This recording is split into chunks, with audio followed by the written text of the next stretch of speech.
Have you damaged the power cord to one of your tools like this? Well, like most people, I've carried out a temporary permanent repair. Now, it works, but we all know it's not right. So today on Fix It with Fowler, I'm going to show you how to repair this properly for just £3.98.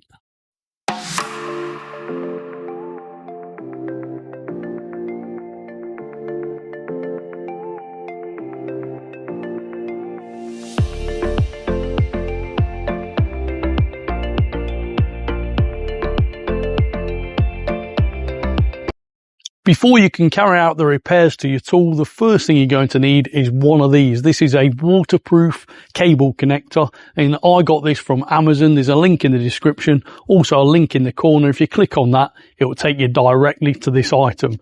So once you've got that, you can then move on to carrying out the repair. And the first thing you need to do is obviously make sure it's unplugged, and then you can remove this tape and admire your handiwork. Now you've removed the insulation tape, you can see that this flex has actually got a live and a neutral in it.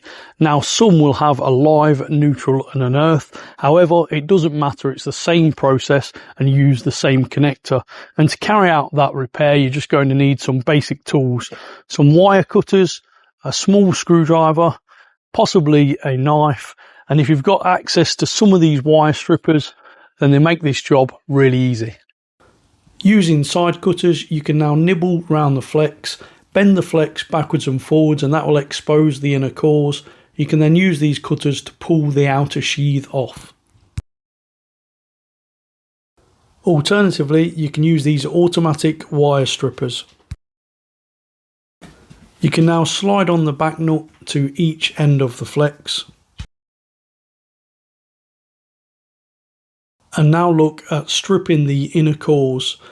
To do this, the first thing you need to do is cut these down to around 30mm in length, and then strip the outer of this back about 8mm. That will expose the copper conductors inside.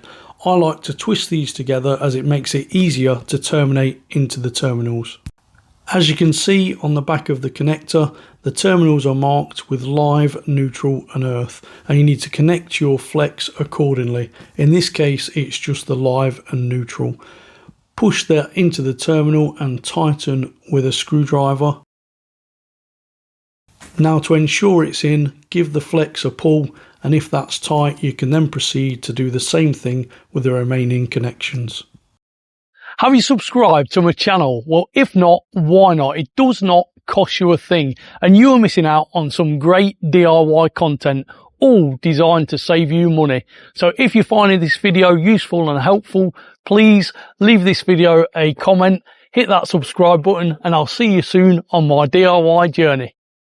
You can now slide the compression cap over the terminals and make sure that is nice and tight, and then tighten up the back nut, and that will create a nice waterproof seal around the flex. You can then repeat the same process on the other side.